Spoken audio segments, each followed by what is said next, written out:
Guys, this video was meant to come out like over an hour ago. But I recorded it and the sound was just like, it sounded like I was in like a cave or something. Or I was hearing myself say things over and over and over. It was wild. So, sorry this is late, but welcome to Sheena's Arsenal. Going over the most recent Arsenal news and transfer news. Make sure you guys like this video, subscribe to the channel because I need it, y'all. Today has been a day for sure, but let's go ahead and get into it. Steph Catley has signed a new deal at Arsenal. The 29-year-old Australian international has made 74 appearances for the club, and she is a very important member of the squad. And I think it's so nice to see our best players on the men's and women's side commit their future to the club.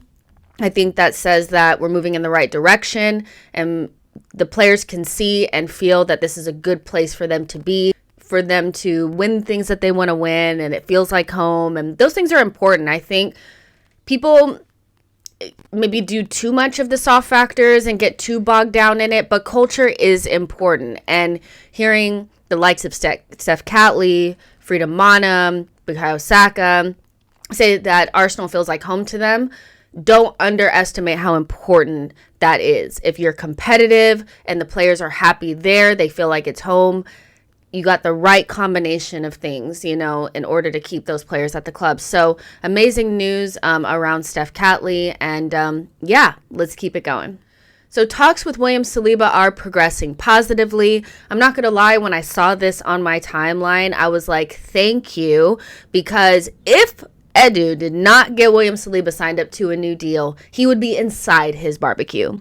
Okay? But talks with William Saliba look like they're moving in the right direction. And so I don't know how to feel. And I don't know how to feel anything but almost like relief. I feel like I've always felt like he would resign, but he's happy. He wants to stay. Both sides want the same thing.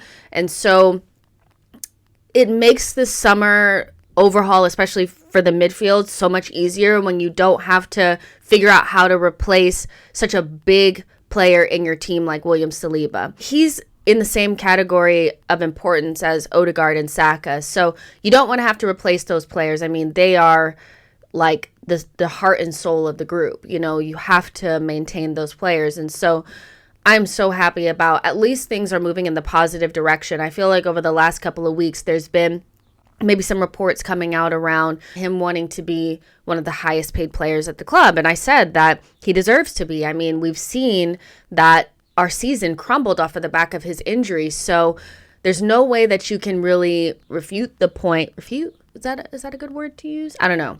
That you could say that that's not true. He is one of the most important players in the team. And I feel like this may be unpopular to say, but I feel like he's maybe our biggest talent. That doesn't mean that I don't think Saka, Martinelli, and Odegaard are outstanding. I think they're all on the cusp of being world-class players. But William Saliba, for me, is always somebody that I felt like if he stayed healthy and he kept performing the way that he is performing, he will end up playing at the biggest clubs in the world. If that's not Arsenal, like the Real Madrids, he is, for me, our biggest talent. And so it's so important to get him on a new and improved contract. Pay up, make him our most highest paid player next to Bukayo Saka. Do it, because you can't lose him. You really, really can't. So happy that things are moving in the right direction. Let me know what you guys think.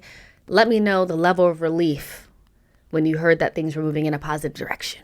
Rhys Nelson, the original star boy, is here to stay. His new deal will be announced soon, and it will be until 2027 with an option for another year. This is good for Arsenal for more than one reason. It's never a good look for you to lose your academy graduates for free. And kind of the second reason is because you don't want somebody like Brighton snapping him up, making him the next Gnabry, and then selling him 2 years later for 150 million to Chelsea. You don't want that. So that gives Arsenal the opportunity to, when the time comes, sell him for a fee, but also retain a very highly talented player. I think Rhys Nelson has surprised a lot of Arsenal fans this season. I'm not saying that he's going to be on the same level as Martinelli and Saka, but from a squad option, I think we've seen that there's been quite a few players that come off of the bench that don't necessarily make as big of an impact as we want them to. But Rhys Nelson is the opposite. He comes out there and he makes things happen. And he's different than Trossard, who it's weird because Trossard actually came in as the player that was going to be the left wing option. But he ended up being better centrally, and Rhys Nelson, because he has the running power and the directness, has ended up being the better choice at left wing. So I think he's going to be super useful next season if he gets playing time. And that's going to be the difference next season, is that players like Rhys Nelson have to be trusted when Saka and Martinelli are out of form or injured or things like that. Arteta has to start using the squad a lot better. But this is a good thing for Arsenal. I do think it spells the end of any sort of pursuit for a very expensive winger signing, because Rhys Nelson can deputize on both sides. And again, that midfield overhaul is probably going to take up the majority of the budget, which I know won't make people happy, but I do think this is a good thing. Let me know in the comments what you guys think about Rhys Nelson signing a new deal. So there have been verbal talks between Manchester City and Arsenal for Xiao Cancello. And of course, there is a difference in, or a distance between the two clubs in terms of the fee, which, yeah, whatever. Man City probably want like 50 million. Arsenal probably want to pay like 30. You know, that's usually how it goes. Attitude problems aside, Xiao Cancello is an excellent player. One of those that when he's on it, he's best in his position. But we've kind of spoken about this before. And I still have that feeling in the back of my head that, you know, does signing ex-Manchester City players confirm some sort of inferiority complex? Or does it kind of beg the question, what is our identity? You know, I think it's still kind of a valid question. Can you beat Pep with players that Pep doesn't necessarily want? And I don't want Arsenal to become Dortmund, where they sweep up any player that Bayern doesn't want, but they never really get that player for them. Like, they never get the best version of that player. They kind of get like the not so great version, like the 60-70% level of that player.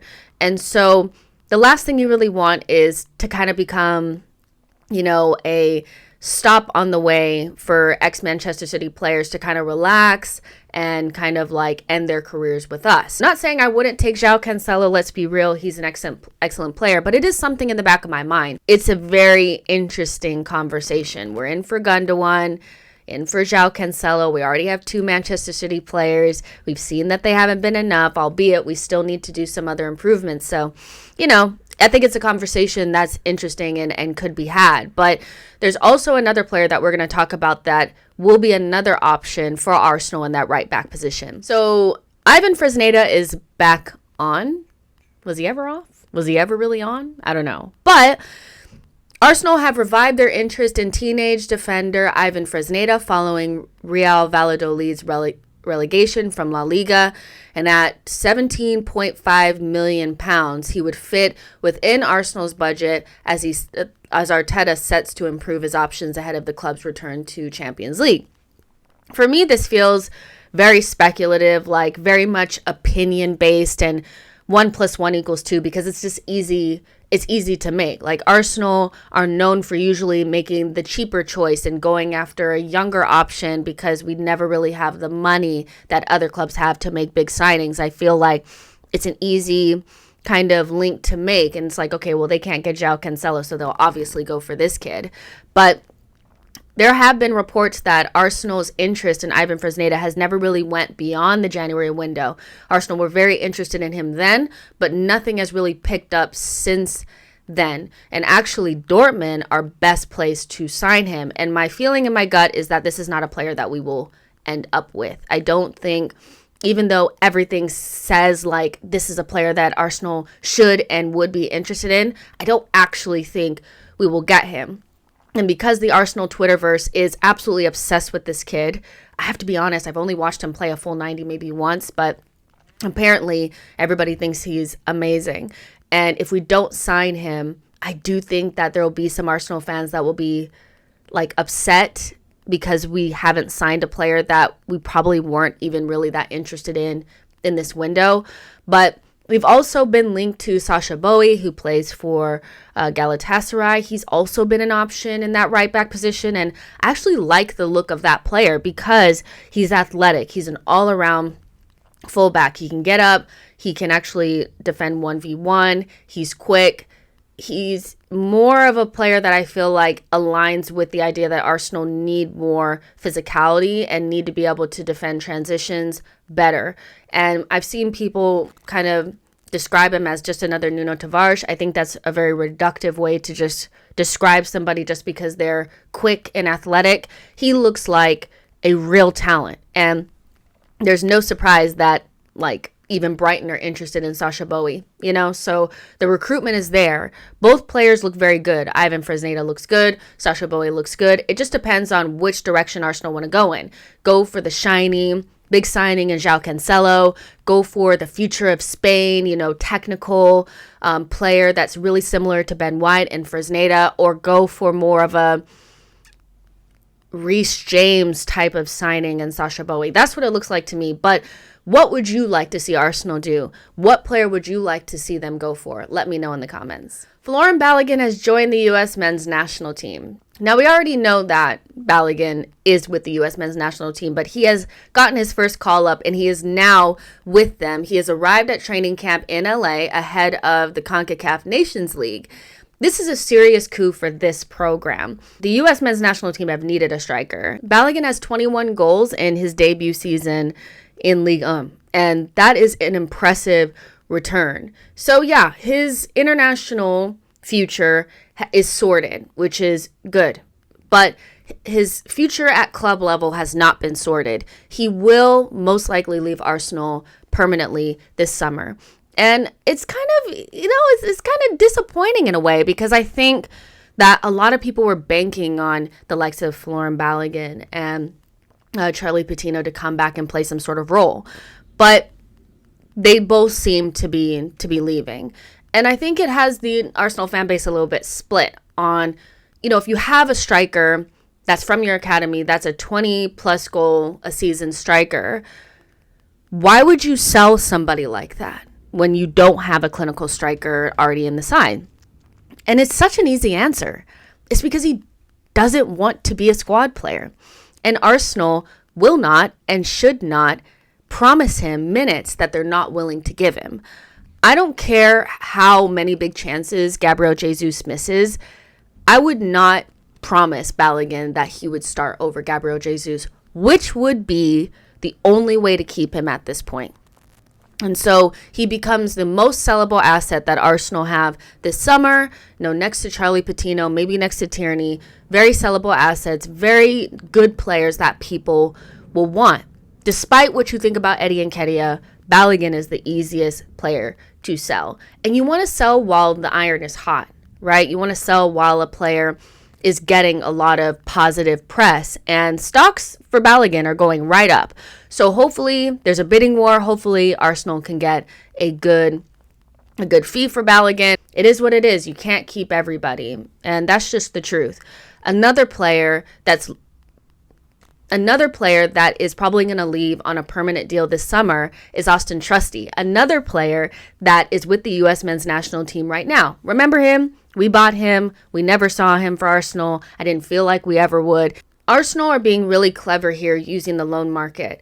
They've bought in a player that probably was never going to be good enough to play for Arsenal, but they knew if they put him in a place where he could show his skill set and play well, that they could kind of flip him and sell him for more later. And that's exactly what's happening. Austin Trusty is Birmingham's player of the season, and he has garnered quite a bit of interest from Rangers as well as other clubs in Europe. In the Netherlands, I think I saw as well. So this is a player that will most likely leave on a permanent deal, but again, a very smart use of the loan market, so something to keep our eyes on. All right, guys, that's it for the show. Thank you so much for All right, guys, that's it for the show. Make sure you like this video, subscribe to the channel, get in the comments, and let me know what you think. I will respond, and I'll see you guys in the next one. Bye, guys.